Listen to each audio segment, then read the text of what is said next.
కాళేశ్వరం మీద కోపం, కేసీఆర్ మీద కడుపు నిండా కాసి. మేడిగడ్డ బరాజ్ 2 పిల్లర్లకు 2.5 ఏళ్లుగా రిపేర్ చేయించడానికి చేతులు రాని కాంగ్రెస్ ప్రభుత్వం తమ్మిడిహట్టిపై తలకిందులుగా తపస్సు చేస్తోంది. మొదట్లో తమ్మిడిహట్టిపై తొడగొట్టిన కాంగ్రెస్ ప్రభుత్వం అక్కడ సాంకేతికంగా ప్రాజెక్టు సాధ్యం కాదని ఒక నిర్ణయానికి వచ్చింది. సాంకేతిక సమస్యలు, మహారాష్ట్ర అభ్యంతరాలు, పర్యావరణ ప్రతిబంధకాల నేపథ్యంలో ప్రతిపాదనను మార్చుతూనే పోతోంది. 2 పిల్లర్లకు మరమ్మతులు చేయించి కాళేశ్వరం ప్రాజెక్టును అందుబాటులోకి తీసుకురావాల్సిందిగా పోయి ఇప్పుడు 2 బరాజ్లు నిర్మించేందుకు సన్నాహాలు చేస్తోంది.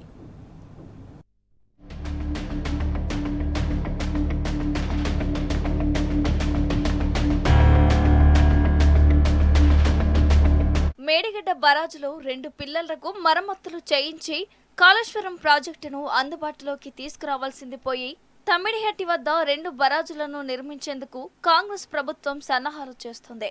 సాధారణంగా 2 నదులు సహజంగా కలిసిన సంగమ స్థానం తర్వాత బరాజులు ప్రాజెక్టులు నిర్మిస్తుంటారు. కానీ కాంగ్రెస్ ప్రభుత్వం మాత్రం 2 నదులకు అడ్డంగా బరాజులు నిర్మించి వాటిని మరో కాంక్రీట్ నిర్మాణంతో అనుసంధానించి నదుల కృత్రిమ సంగమం చేయాలని భావిస్తోంది. ఇది సాంకేతికంగా అత్యంత క్లిష్టతరమని, ప్రమాదకరమని నిపుణులు హెచ్చరిస్తున్నా రేవంత్ సర్కార్ ఏమాత్రం పట్టించుకోవడం లేదు.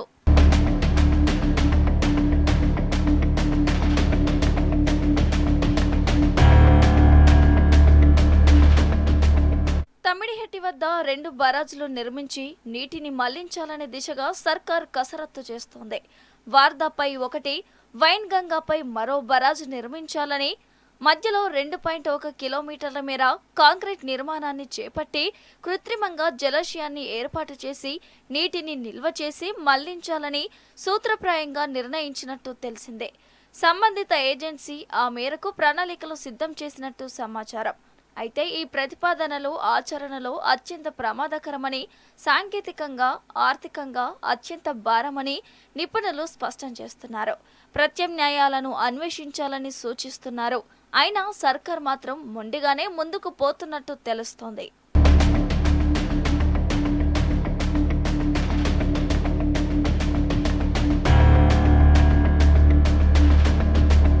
సదరు ఏజెన్సీ చేసిన ప్రతిపాదనలపై ఇరిగేషన్ వర్గాల్లో తీవ్ర చర్చ కొనసాగుతోంది. ఇది అత్యంత ప్రమాదకరమనే అభిప్రాయాలు వ్యక్తమవుతున్నాయి. సాధారణంగా నదుల సంగమం తర్వాతే బరాజులు నిర్మించడం పరిపాటి. అందుకు నిర్దిష్టమైన కారణాలు ఉన్నాయి. సంగమం తర్వాత నదిలో నీటి ప్రవాహం ఒకే విధంగా ఉంటుంది. ఆ ప్రవాహ వేగానికి అనుగుణంగా ఏకరీతిలో కాంక్రీట్ నిర్మాణం చేపట్టవచ్చు. కానీ వార్దా, వైన్ గంగాపై వేరువేరుగా బరాజులు నిర్మించడం అత్యంత ప్రమాదకరమని, రెండింటికి వేరువేరుగా డిజైన్లు రూపొందించాల్సి ఉంటుందని, అదీగాక మధ్యలో 2.1 కిలోమీటర్ల కాంక్రీట్ నిర్మాణంతో వాటిని అనుసంధానించడం అత్యంత క్లిష్టమని నిపుణులు తేల్చి చెప్తున్నారు. వైన్ గంగా, వార్దా నీటి ప్రవాహ వేగంలో హెచ్చుతగ్గులు ఉంటాయని, ఫలితంగా అవి కలిసిన చోట సుడిగుండాలు, అత్యంత ఒత్తిడి ఏర్పడుతూ ఉంటుందని, ఇది బరాజుపై ప్రభావం చూపుతుందని, నిర్మాణం దీర్ఘకాలం కొనసాగటం కష్టమని స్పష్టం చేస్తున్నారు. నది ప్రవాహానికి అనుగుణంగా బరాజుల ఆపరేషన్ ప్రోటోకాల్ను కూడా వేర్వేరుగా అమలు చేయాల్సి ఉంటుందని, అలాంటప్పుడు నీటి నిల్వ కూడా అనుమానమేనని, అదీగాక గేట్లపై ప్రభావం ఉంటుందని చెప్తున్నారు.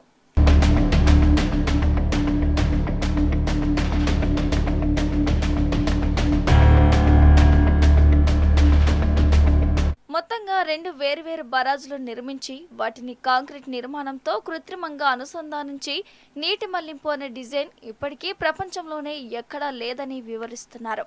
ప్రస్తుతం అలాంటి ప్రతిపాదనలను ఏజెన్సీ సిద్ధం చేయడం, కాంగ్రెస్ సూత్రప్రాయంగా అంగీకరించడంపై ఇంజనీరింగ్ నిపుణులు విస్మయం వ్యక్తం చేస్తున్నారు. గతంలో మహారాష్ట్రతోనూ ఎలాంటి ఒప్పందాలను చేసుకోకుండానే 152 మీటర్ల ఎఫ్ఆర్ఎల్తో బరాజును ప్రతిపాదించి ఆ మేరకు కాలువలు తవ్విన కాంగ్రెస్ పాలకులు నేడు సైతం 150 ఎఫ్ఆర్ఎల్తో బరాజు నిర్మాణానికి ఏకపక్షంగా ప్రతిపాదనలు సిద్ధం చేస్తూ ముందుకు వెళ్తుండటంపైన ఇరిగేషన్ నిపుణులు అనుమానాలు వ్యక్తం చేస్తున్నారు.